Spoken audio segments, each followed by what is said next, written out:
Welcome to the Cosmic Chosen Channel. Some people forget that God sees every group chat, every whispered plan, every smug laugh, especially when it's aimed at a chosen one. They thought you were alone. They thought your story was over. But behind the curtain, something much bigger was unfolding.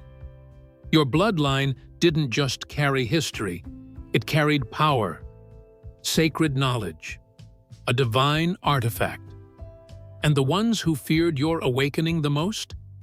They buried it, locked it, guarded it, not because it was meaningless, but because it confirmed everything you've always felt deep in your bones.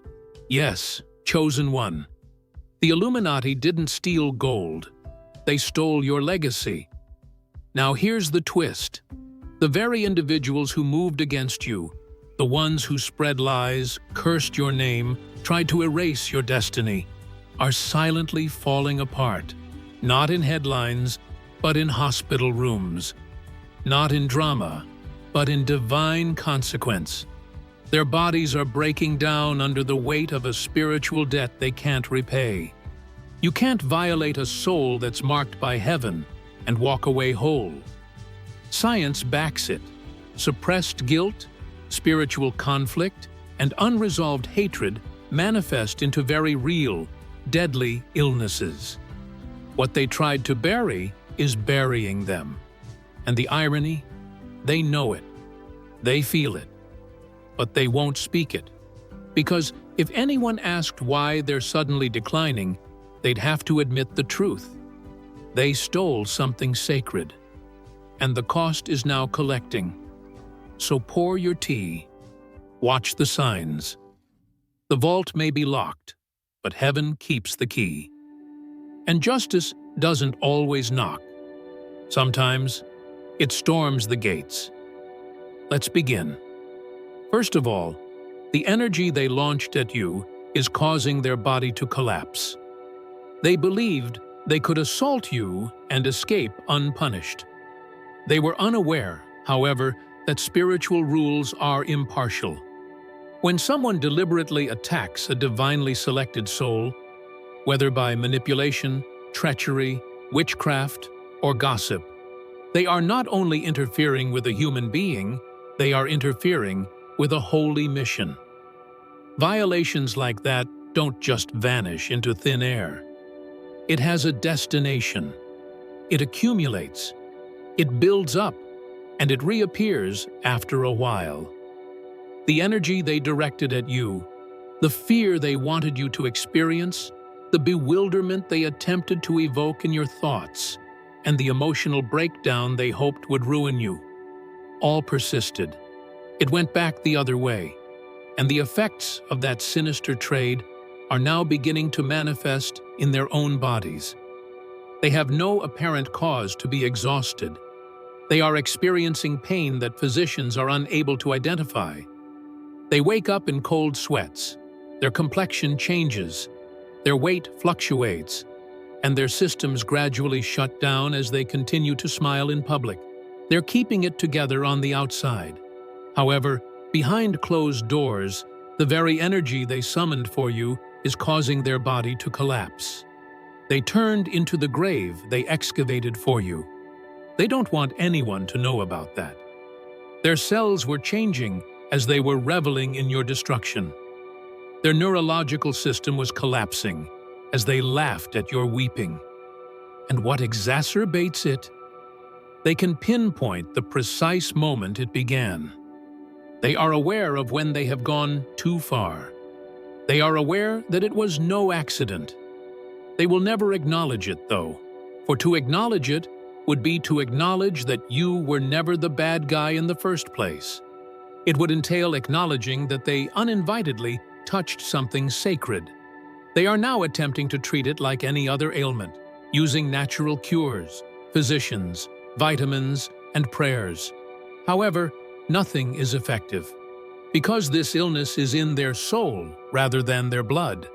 Furthermore, no medication will be effective unless they acknowledge the underlying cause. They have a spiritual infection in addition to being ill. Additionally, Their body speaks the truth that their lips will never. Second, people are dying in quiet because they are more afraid of public humiliation than of dying. Because they fear public humiliation more than death itself, they are dying in silence. They are now living in a distorted reality like that. This individual, who deliberately attacked you, is incapable of even pleading for assistance.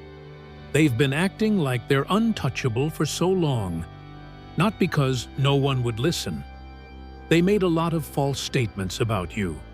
They portrayed themselves as the victim, the strong one, and the honest one.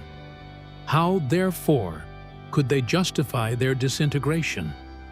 They are physically, emotionally, and spiritually ill, but pride has imprisoned them in a jail they constructed for themselves. Instead of being exposed, they would prefer to suffer in quiet. Instead of acknowledging that they are being held accountable for what they did to you, they would prefer to gradually deteriorate behind the scenes. That's the depth of their ego. Despite choking on secrets, they continue to try to reassure people that everything is well. Even when their bodies are failing and their minds are barely surviving, they continue to attend events, smile, take photos, and post as if nothing were wrong. Despite their declining health, they are remaining silent since the embarrassment of being discovered out weighs more than the illness itself. They are aware that speaking up will raise issues they cannot afford to address. They know in their hearts that the truth will come out when they ask questions such, "Why now? What caused this? How did things get so bad?" They are aware that others will make the connection between how their attempt to ruin someone who never resisted them led directly to their collapse. They are unable to cope with that kind of exposure. Thus, they remain silent. They withdraw. They struggle behind forced dialogue and phony grins. What about the irony? They now refuse to use the same voice that they used to destroy you in order to preserve themselves. Their pride prevents them from acknowledging that harming a chosen person has a cost that their soul cannot bear. Thirdly, their illness is an expression of unrepented sin. It wasn't like this illness appeared overnight. It's not a random twist of fate, lousy genes, or bad luck. It's a bodily response to spiritual decay. In actuality, their body is now burdened with things for which they never expressed regret. This is the result of walking in the dark and not turning around when there was still time. And it's not simply a health problem. It wasn't petty what they did to you. Not all of it was drama. It was wicked, deliberate, and well-planned. They made a special effort to hurt someone who genuinely carried light and had never mistreated them. Furthermore, violating someone who is covered, selected, and under divine protection not only destroys their tranquility, but also brings a curse upon yourself. There must be a destination for that energy. It returns to the sender, this time carrying greater weight than it did before, when it is unable to settle on you. Spiritual residue is the cause of their ailment. Every lie, treachery, every deceptive tactic left a poisonous mark on their soul. And it started to fester inside of them because they never took responsibility for it, never confessed it, never apologized, and never made amends. The soul is heard by the body, and the body finally exhibits symptoms when the soul is filled with poison. The therapies aren't working because of this. They are attempting to treat things that medications cannot. Modern medicine cannot cure spiritual illness. It can be made numb. You can hide it. You may postpone it. But what you don't accept, you can't fix. And deep down in their gut, they know it. They are aware that their pain isn't arbitrary. They are aware that it has to do with what they did and to whom they did it. They provide as living evidence that unpunished evil just changes over time rather than disappearing. It turns into illness, malfunction, or disorder. Furthermore, when a soul is burdened with something it was never intended to carry, no amount of denial can stop it from screaming. That is the body disclosing what the soul has been concealing. It is not karma. Fourth, they're murdering you more quickly because they know you're protected. They have tried all they have, including deceit, gossip, manipulation, and even spiritual assaults. But they have watched in disbelief as none of it has worked. You didn't fold. You remained intact. You actually become stronger. And that fact is currently eating them alive in a way that nothing else ever could. Not only emotionally or cognitively, but also physically. Their anger at seeing you unharmed is directly linked to their health deteriorating more quickly than they even anticipated. They are aware of your protection. Witnessing it personally has been the worst way for them to come to grips with it. While their own world continues to fall apart, they have witnessed you navigate turmoil with poise. It's a perverse form of suffering. Not only did you get it through, but you're thriving, beaming, smiling, and ascending while they're silently collapsing. And they've snapped because they realize their assaults didn't succeed. They are ill because they are powerless, not because they are guilty.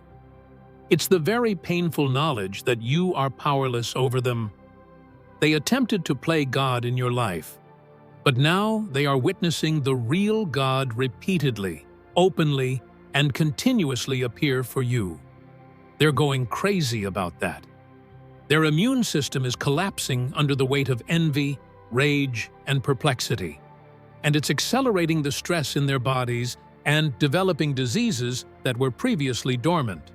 It's like a constant reminder that they failed every time you share a grin, walk confidently, or talk from your healed place. And failure is intolerable to someone who thrives on control. The fact that they can't even touch the one thing they believe they could destroy crushes their spirit. That type of emotional breakdown spreads rather than remaining in the head. Because punishment lives with them and peace lives with you, their heart rate, blood pressure, sleep patterns, and digestion are all out of balance. Not only are they seeing you, but they are also witnessing the daily betrayal of their own bodies. All because they are aware that your supernatural shielding outlasted their onslaught. They are unable to avoid the creeping death that is that fact. Fifth, because they initially lied about you, they are concealing their illness from their social network. Since disclosing their illness would destroy the foundation of their phony image, they are unable to do so. They devoted a great deal of time and effort to persuading others that you were the issue, that you were poisonous, and that having anything to do with you brought ill luck, confusion, and negative energy. They encouraged people to avoid you as if you were a sickness, whispering about your terrible karma and gloomy aura. Their group believed it because they were so good at playing the victim. Some even participated. However, things have changed, and not in a subtle way. Their health is deteriorating. They have lost their vigor. They are unable to explain why their body is fighting. And those closest to them are beginning to notice.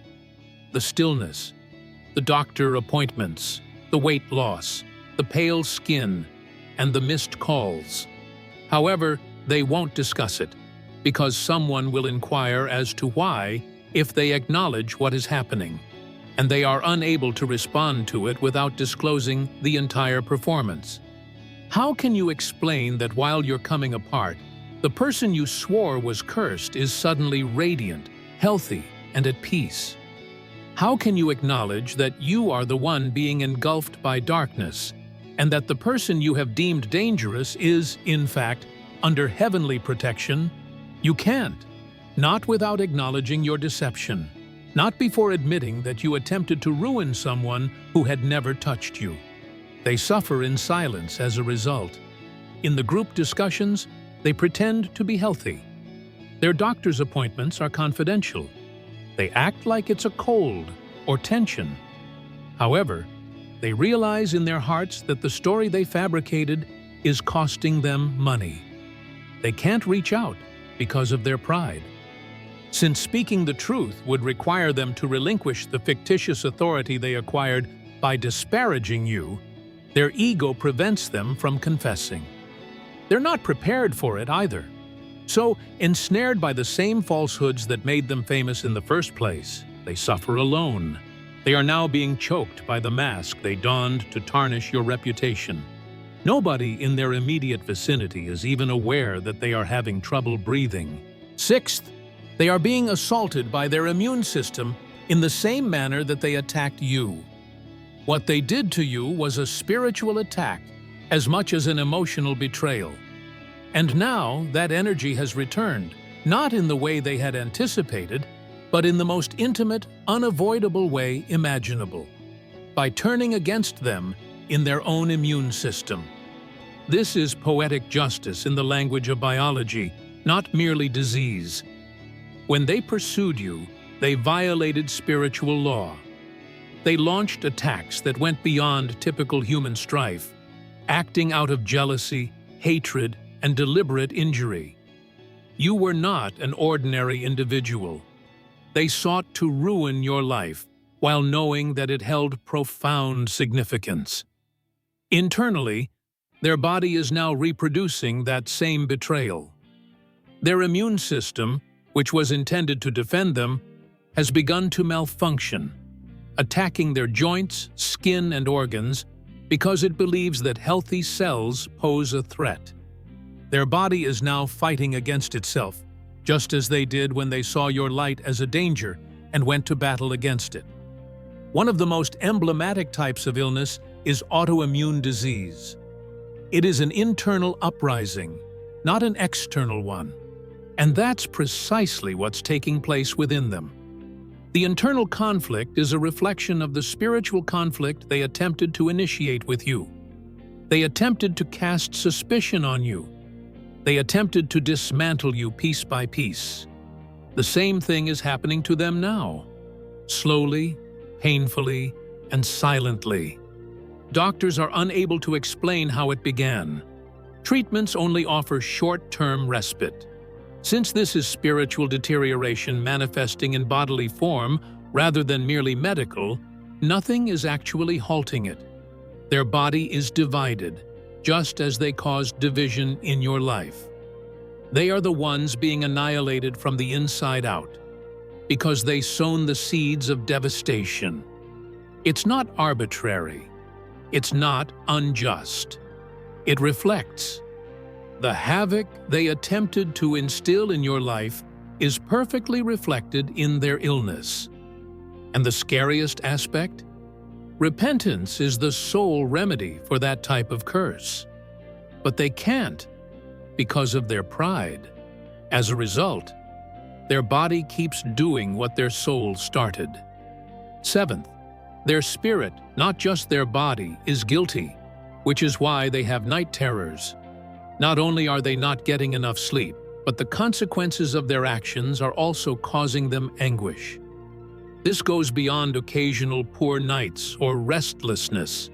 They resemble spiritual court hearings and are night terrors.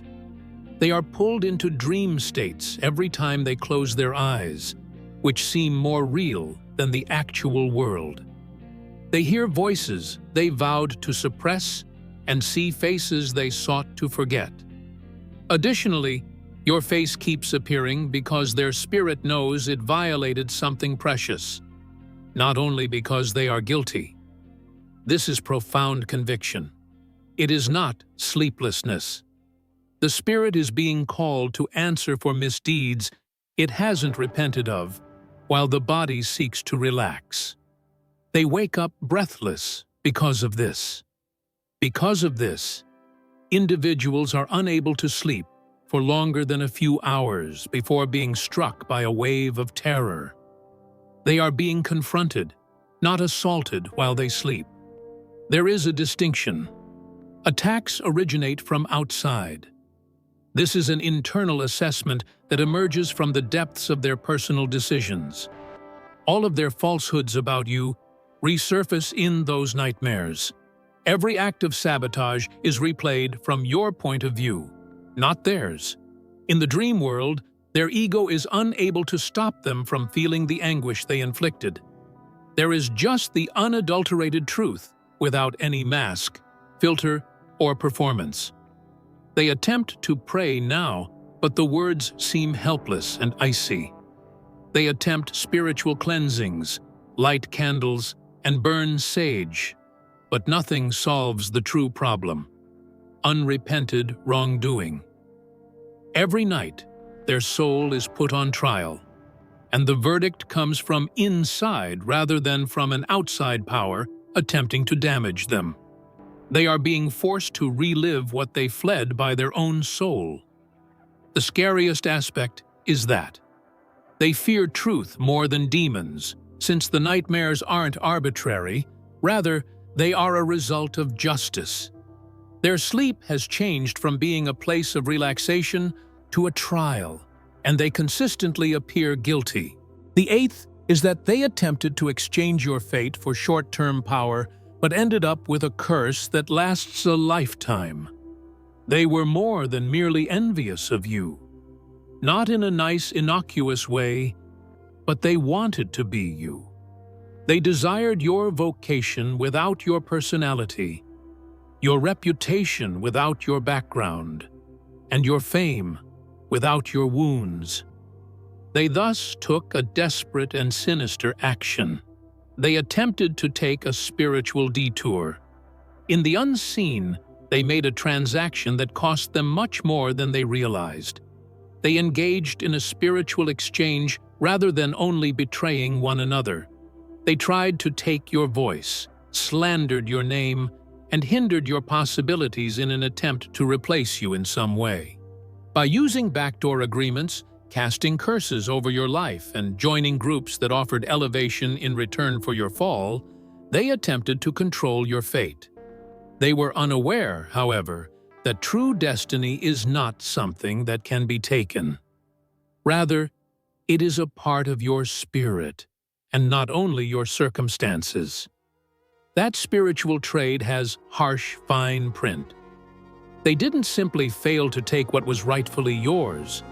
They took in everything you needed to exist, including the agony, the stress, the loneliness, the years-long struggle to maintain your sanity, and the rejection that nearly broke you.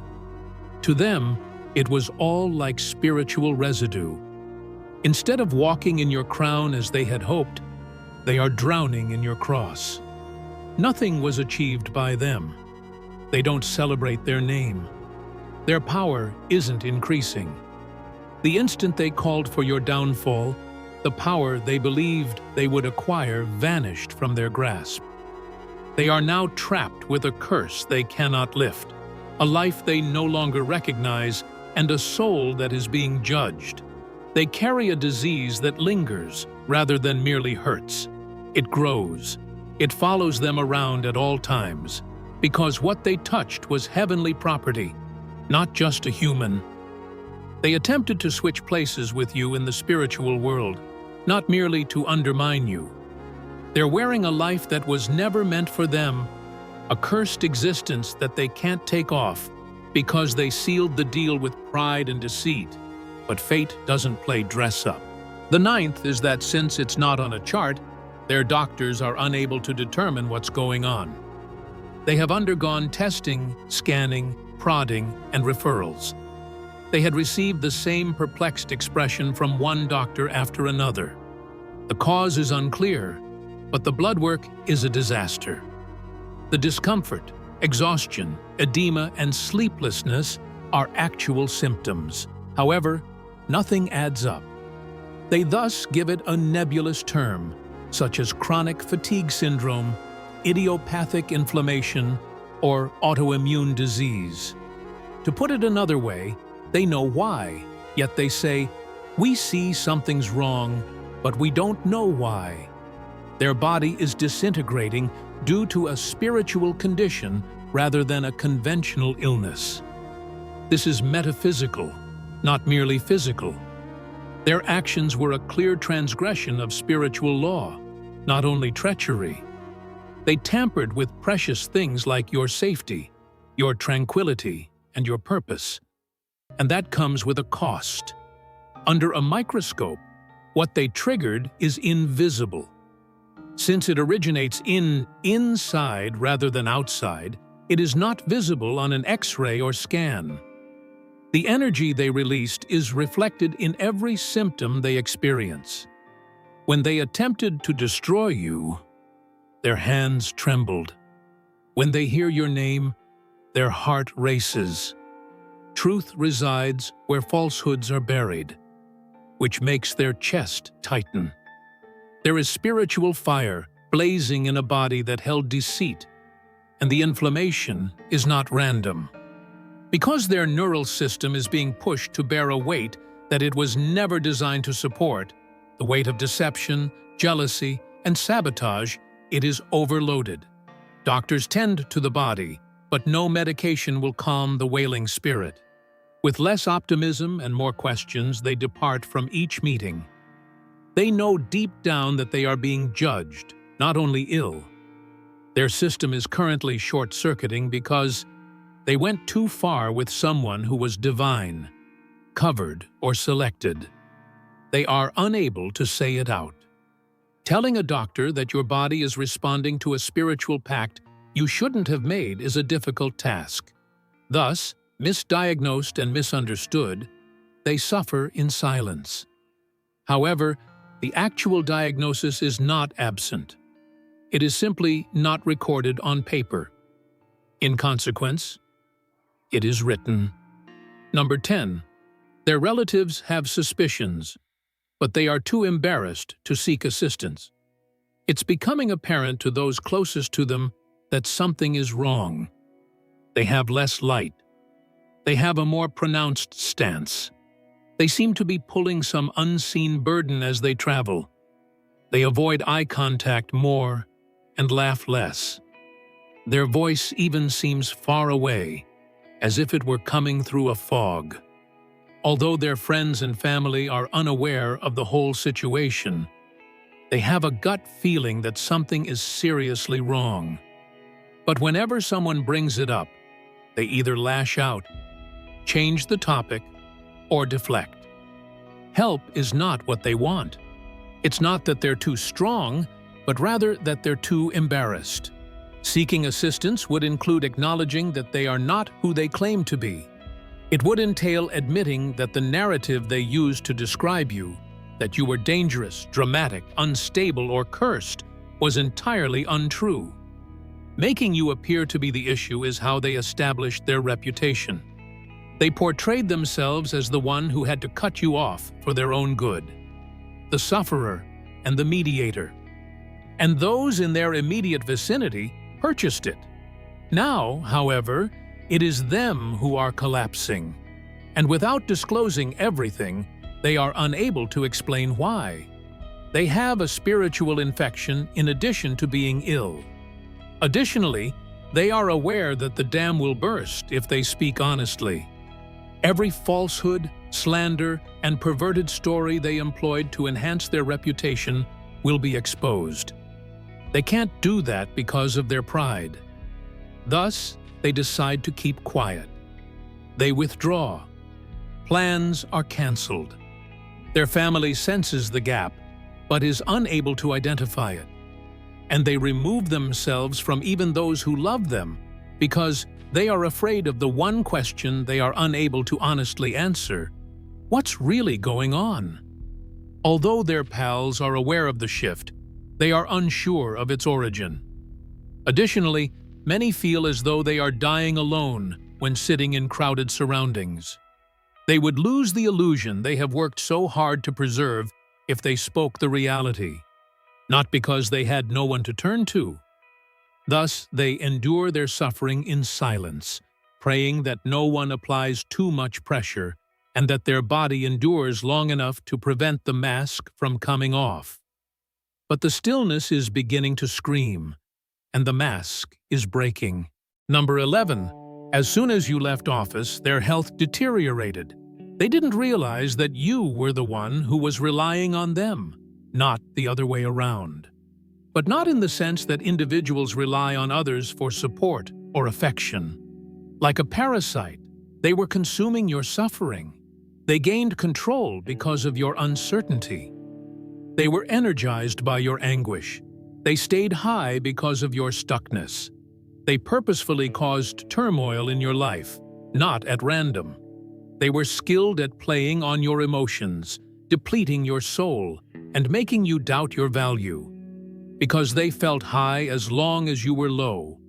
But their universe began to break apart the instant you left, not shattered, but strengthened. And not in a symbolic sense.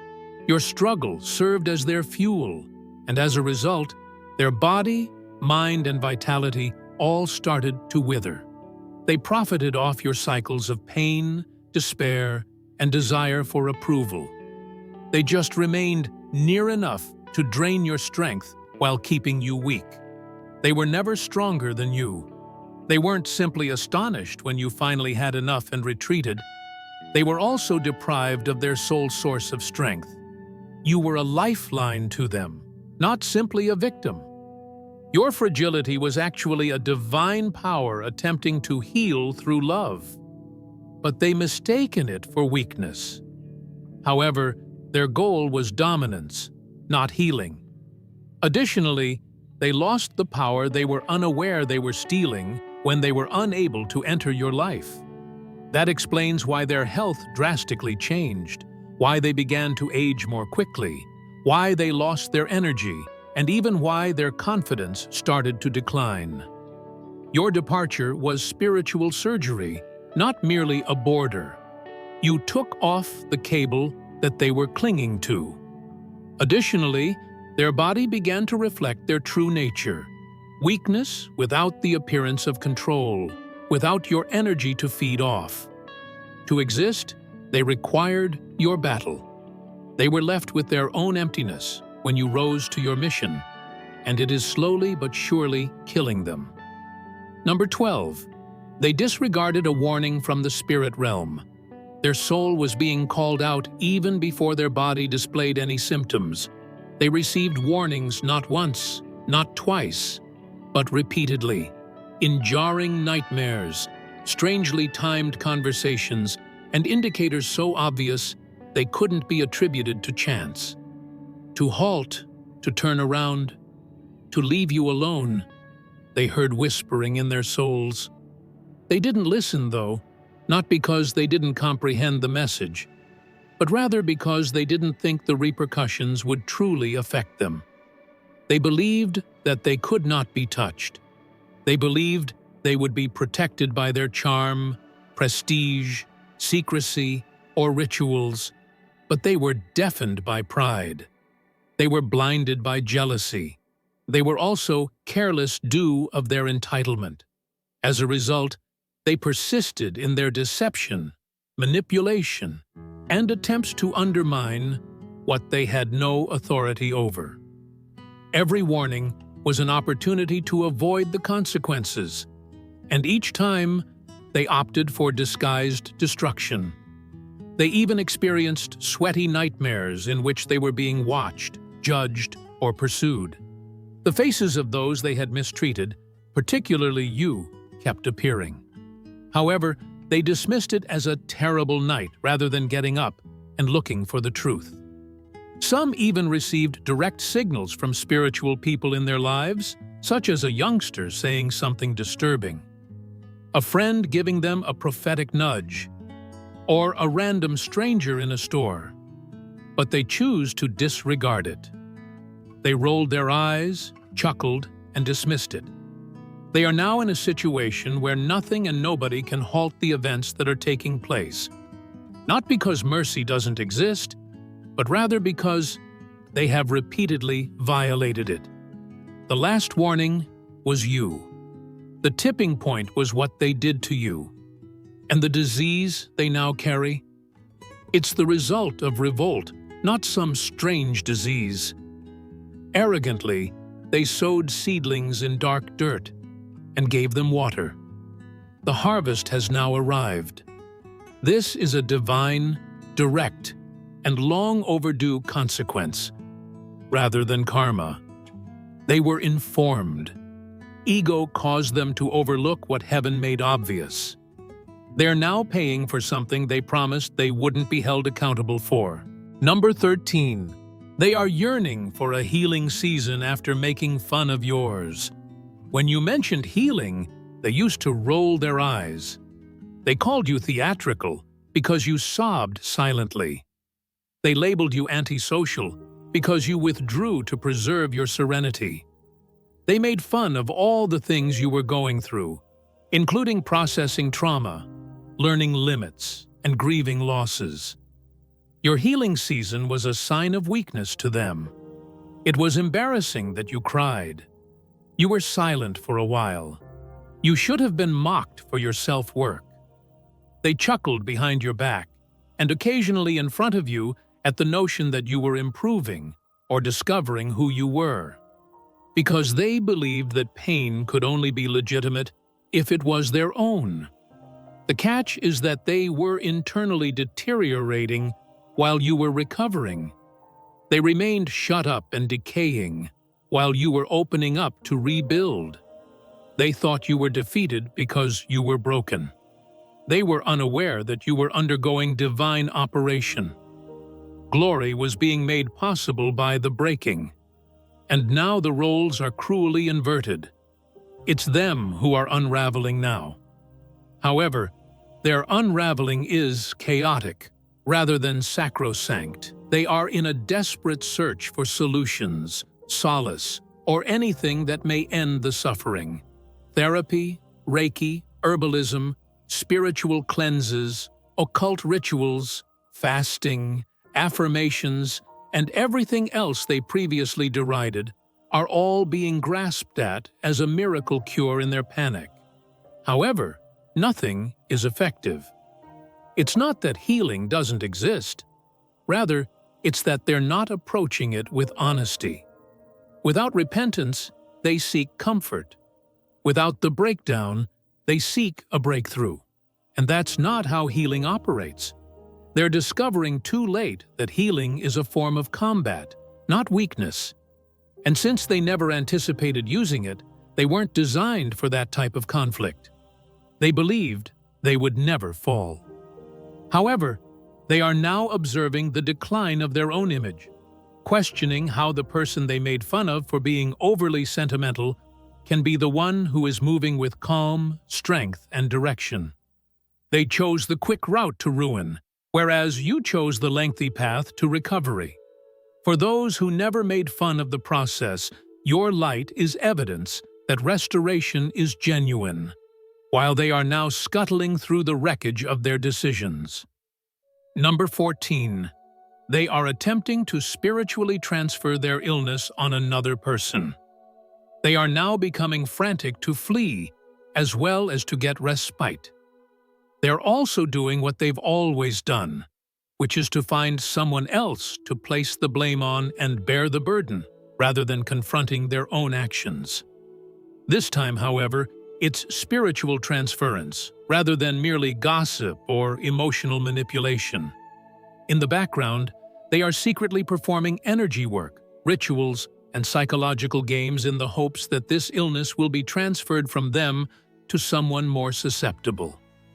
They are seeking a spiritual scapegoat, someone who is naive and wide-eyed, and who has an open spirit and a tender heart, much as you did. They believe they will be set free if they can discover the appropriate person to blame for their illness. Because spiritual transference may sometimes appear as manipulation, masquerading as connection, they may be targeting others through touch, gifts, sex, or even discussion. They are unaware, however, that this specific responsibility was sealed. It's a sentence, a contract made with blood rather than writing, and it's more than simply a weight. This was intentional sabotage against a divinely selected soul. You, not an accident. Additionally, the effects of touching anything precious with dirty hands are irreversible. They never had what they were attempting to convey in the first place. The disease isn't just any illness. It's the reverberation of the weapon they created against you, which is now violently retaliating against them. You managed to escape. You recovered. You disengaged. Their house is now the only place where their spiritual illness may land. Furthermore, it always comes back, even if they believe they have briefly succeeded in hiding it. Curses based on consequences rather than spells attached to actions, rather than merely flesh. What you were meant to bear, you cannot transmit. It's too late for them to realize that. Like throwing a boomerang and getting hit twice as hard on the return, every effort to shift the responsibility simply makes things worse. They are now seeing the twisting of their own mirror, just as they used to toy with your spirit as if it were disposable. And this time, it's just them and the curse they brought about with their own hands. No scapegoat, no stand-in, no innocent to take what was never intended to be passed on. Truth is the only thing that can lift the curse they bear. And the one thing they have avoided throughout their lives is the truth. You see, Chosen One, it was always about what you carry, not just about you. Everything that is phony is exposed by your light. Everything arrogant is humbled by your tenacity. And every ghost that believed it could shatter you is offended by your protection. They failed to see that harming you constituted a direct challenge to heavenly power rather than merely a cruel act. And they are serious matters in paradise. When they touched you, they touched something holy. And now, they are being silently destroyed by what they secretly started. They're falling in disarray while you're rising in calm. They struggle with shadows while you sleep clearly. And while you've gracefully moved on, they're imprisoned in a jail they created for themselves, plagued by illness, haunted by shame, and tortured by things they won't acknowledge. While their own bodies fail them, they watch while your mending takes place. They are observing doors that they attempted to close open for you. They used to scoff at your method, and now they would do anything to regain it. However, justice is not postponed because time has spoken. Remember that you never needed retribution. Your defense was your alignment. Your protection was your integrity. Your survival proved who you were. You didn't need to prove it. You are evidence that no weapon created against the selected would succeed, in addition to being shielded. And everyone brave enough to put that fact to the test is now living out the answer, not in a courtroom or in front of others, but in their own body, mind, and spirit, where nobody can pretend it's not true, lie, or run away. Sometimes justice is quiet. It occasionally talks in dreams, murmurs via symptoms, and quietly gives its last word. But it never fails when it does appear. Don't simply scroll by if this message made you feel uneasy. The world strives to keep this type of truth from being heard. But one discovery at a time, we're bringing it to light. To ensure that you never miss a word that is intended to free you, make sure you subscribe to the channel and enable all alerts. If this video resonated with you, please like it. Leave a comment below. Here, your voice, your narrative, and your survival are important. Additionally, share this with someone who has been carrying perplexity or suffering in silence, because sometimes the bonds can be broken with only one truth. This is validation, not just substance. This is more than simply a video. It's truth-wrapped spiritual warfare. You're not just watching either. This is where you should have been. Keep yourself covered, remain brave, And in the next one, I'll see you. May you be blessed.